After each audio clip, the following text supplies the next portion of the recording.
Uh, Good morning, or good afternoon, or good evening, everyone. Here in South Korea, it's 7:51 p.m. I'm very happy to be joining this international congress. I discussed about this congress last year and with Reiner, and I wish that I could be there in person, but I'm happy that I can join here online. Um, Today, I'm going to share about the military bases issues in South Korea. And I'm grateful for Sujuyo for sharing Okinawan case. And I'm not going to introduce just one specific case of Korean situation, but I'm going to give you a brief introduction about what is going on in Korean Peninsula. I'm not so sure how many of you learn about what just happened between North and South Korea very currently. Today, North Korea, the Kim Jong-un, he sent out the statement of apology for shooting South Korean governmental official on the nearby NLL, and we found out that there is very unsatisfying fact, which is not really got clear. So it's ongoing conflict inside of South Korean society at the same time in between North and South Korea. So today I want to focus on the problems regarding the US forces in the Republic of Korea, especially. I don't know how many of you have been to South Korean Peninsula. No, the Korean Peninsula. Have you ever been to Korean Peninsula? How many of you? I don't see any hands. So as far as I know, I was born in the early 1980s, and when I was born in a small city called Chuncheon, there was a big US base called Camp Page. So my childhood was, the Camp Page was a part of my childhood. I remember the US soldiers everywhere during the weekend, and it was like a proud story if you visited US Naval Base and you got a chance to speak with US soldiers in English. So it was a part of my life and the community. The current status of USFK in Korea now is, as of March of 2020, 26,184 personnel of USFK are based in ROK. Along with the potential reduction of the 9,000 personnel in Germany, a similar speculation was made for Korea as well. And the 2021 National Defense Authorization Act of the US, both agreed by both the Congress and the Senate, they agreed on USFK will maintain the number of the forces in Korea. In negotiation for the defense cost, between the US and South Korea is ongoing, but it's in the status of stalemate. We don't see a big positive progress so far. And maybe after the election of the US, we will see what will happen. But if the Government Accountability Office of the US decides that they need more from South Korea, then I think it's gonna be a big problem for Korean people. So this is the current situation in Korea, and I would like to share with you the current structure of USFK in Korea. You can see from the table, it is from the white paper published in 2018 by the Ministry of Defense. So the current structure of USFK is like this, as you see on the screen.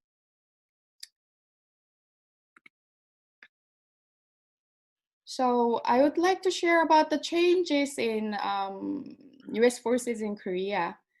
As you can see from the chart here, the number of the US forces in Korea is getting decreased and decreased. And during 2012 to 2017, at the time of Park Geun-hye administration, the 1st Combat Brigade of the 2nd Division of USFK was dissolved. It was because of the cut down of the Obama administration's budget.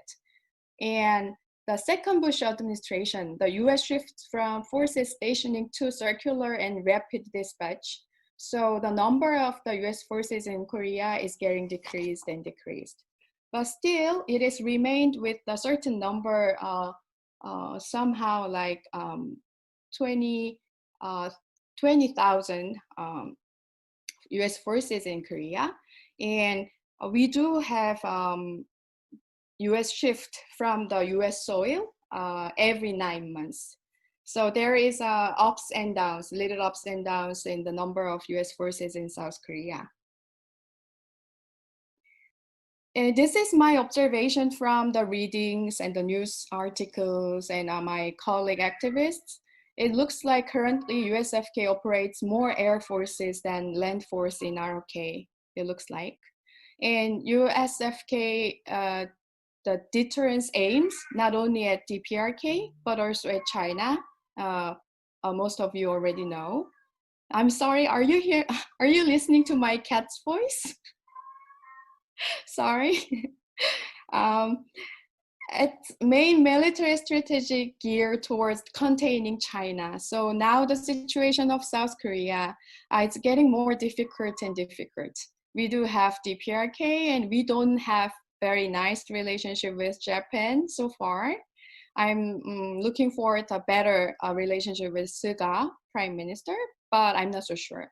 And also we have China, US, and the relationship in Northeast Asia is getting more difficult with the being of USFK based in South Korea. And another big issue happened in South Korea was the relocation of the bases. So we used to have more than 100 US bases in Korean Peninsula, like South Korea. But due to the plan of relocation of the bases of the US, it has been moved to 2 specific areas, from Pyeongtaek to Osan and also Busan to Daegu.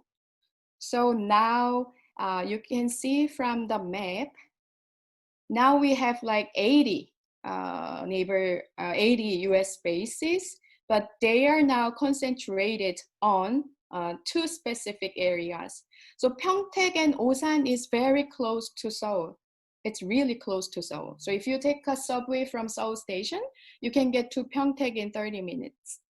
So now the Pyeongtaek area, there is a Camp Humphreys that is the largest foreign bases of the US in the world. So this is the current changes in South Korean Peninsula. So from now on, I'm going to introduce you about the peace activists' protest against the US base in Korea. The first case is the US base in Pyeongtaek. According to the relocation project of the US, in 2004, there was a huge conflict between peace activists and the resident of the Pyeongtaek Daechuri, Doduri. It's the name of the village. During this project of relocation, many of the peace activists, they were living in the Daechuri area, and they insisted about right to peace of the residents and right to peace of the Korean citizens. And they have been fighting for like 42 months. So they stopped the construction process for more than 3 years. So it was a very, very tough and difficult protest of the peace activists. And there was like horrible violence by the government happened. And this, you can see from the picture, there was like soldiers with the police officers, and the clash between civilians and this national forces were really, really harsh. These are the pictures from the protest. And this is the picture of Camp Humphreys I just mentioned, the world largest US base in the world. With this Camp Humphreys, it is known that AH-84, the Apache helicopter, is located stationed at Camp Humphreys in Pyeongtaek. So now We actually don't know what is really going on inside of the US base, but the civil groups like peace activist group based in Pyeongtaek, they are having like daily basis monitoring project with other citizens in Pyeongtaek together. And the second case is Osan Air Base. This picture is the Osan Air Base picture. And with Osan Air Base, there has been many cases which were captured by the civil groups and peace activists. So USFK suddenly and literally installed a ground surveillance radar in local residential area. So the air conditioning stopped and the light was like blinking. So people noticed something was happening. So they found out that there was a radar from the USFK, and finally they made US forces to move the radar into the basement, into their air base. And they also had an issue that the USFK brought in anthrax into ROK secretly without notifying anyone. So it was a severe damage of the trust between South Korean citizens with USFK. So that was also happened in Osan Air Base. And it was found that V-22 Ospreys was witnessed by the citizens of Osan, that they were like flew in and out in Osan Air Base without any consent with South Korean government or notifying the South Korean citizens. So that issues were about Osan Air Base issues. And the third, it's the US THAAD base at Seongju. Most of you know about the THAAD system in Korea. So the installation of the base was approved by Park Geun-hye government. And after the impeachment, new government took the position. So President Moon Jae-in said that we need to have like another process of examining that we really need THAAD in the area. But after all, there was a military tension between North and South Korea, and President Moon Jae-in also pushed and allowed to bring in more THAAD missile into Seongju. So the construction of the base is being continued, and there are ongoing protests by peace activists and the residents of the local area of Seongju.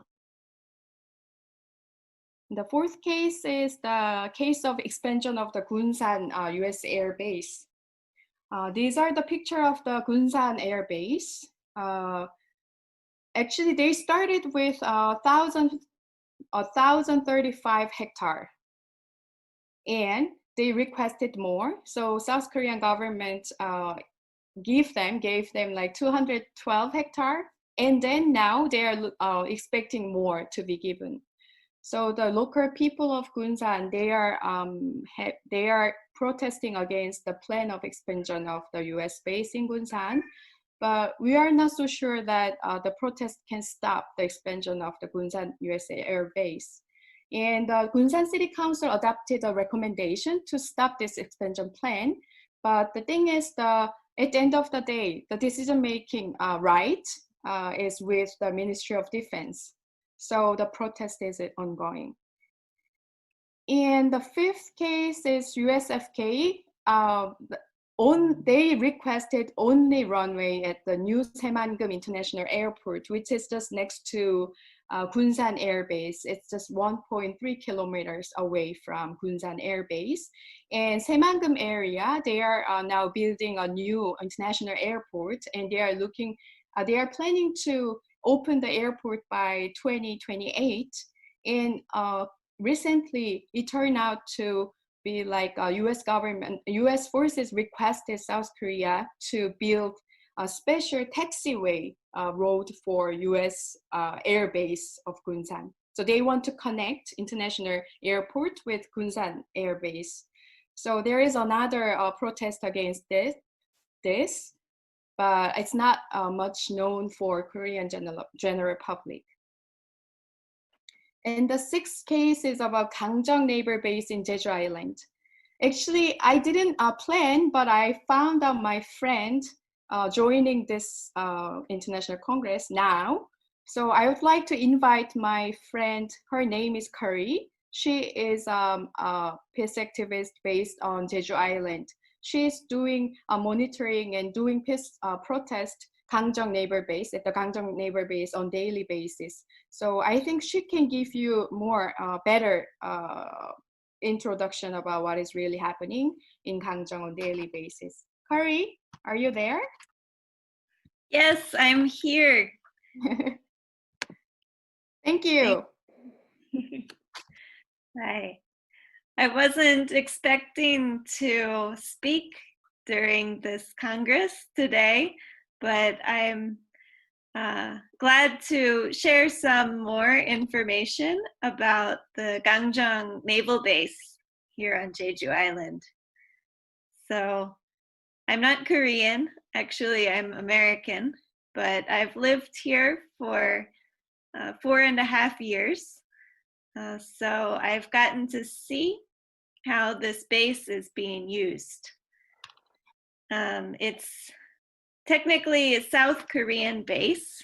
It opened in 2016, but then in 2017, there were many US ships, including US nuclear submarine that came to the base, and Aegis destroyers as well as some smaller ships. And so even though it's a US base, it's considered to be part of the US strategy to put pressure on China. And so that's one of many reasons that we protest against this base, as well as the destruction of the local environment and the destruction of the local community here in Gangjong village. Recent news may be that the ships from the Jeju Navy base were sent to the Rim of the Pacific exercises that are hosted by the United States and Hawaii each year. And even though this year it was reduced because of the coronavirus, the RIMPAC exercises involved many other countries, and Korea took a larger role this year.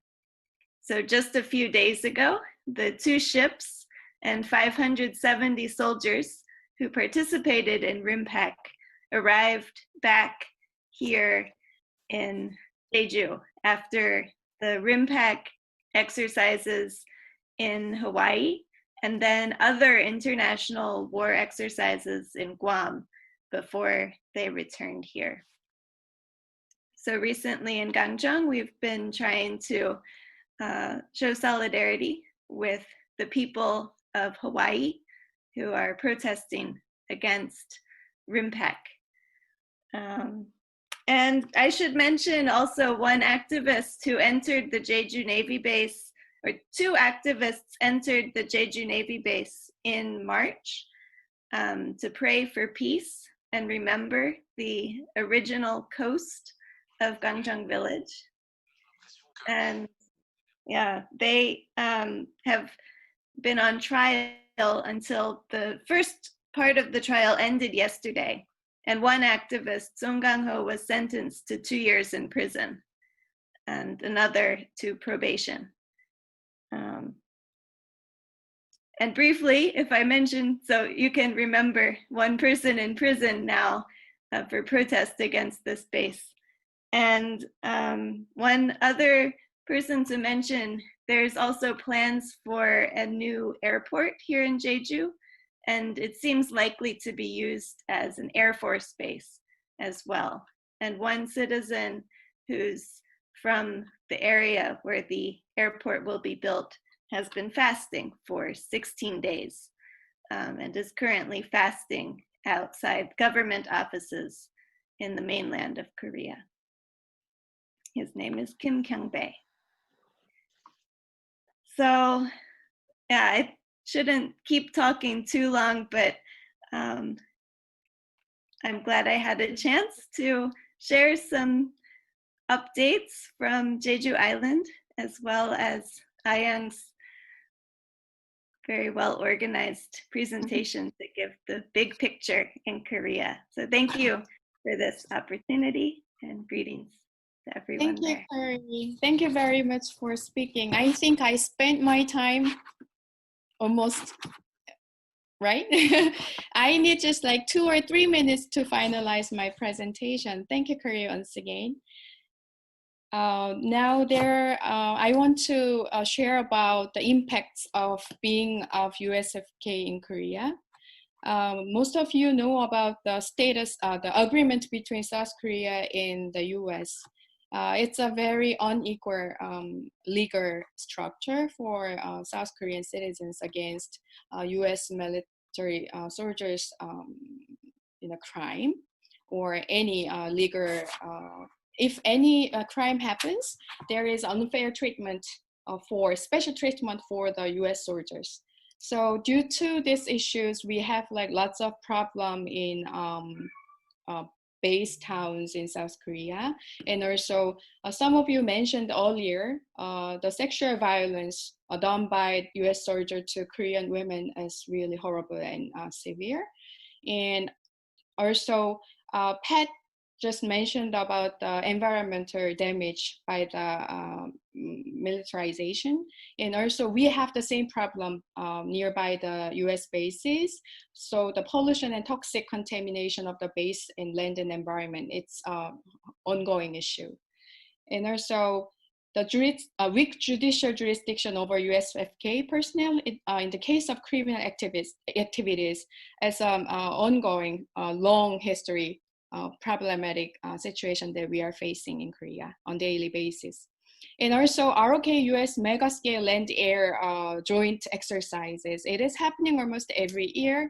And also this year, we wanted to stop it due to COVID-19 or the relationship, because of the relationship with DPRK, but anyway, it happens.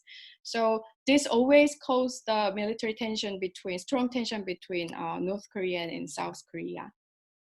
And the cost contribution of South Korea for this US FK is growing up and growing up. It's increasing. And we don't know how much we need to pay for the next year because we do have the contract between US and South Korea by a year. We need to renew every year.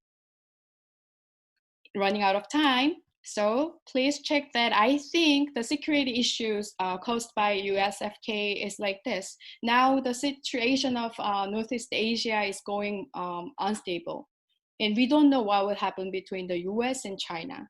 And DPRK and China relationship and US DPRK relationship, the role of South Korea with that, it's getting vague and uncertain. But the thing is, South Korean government is increasing its budget for the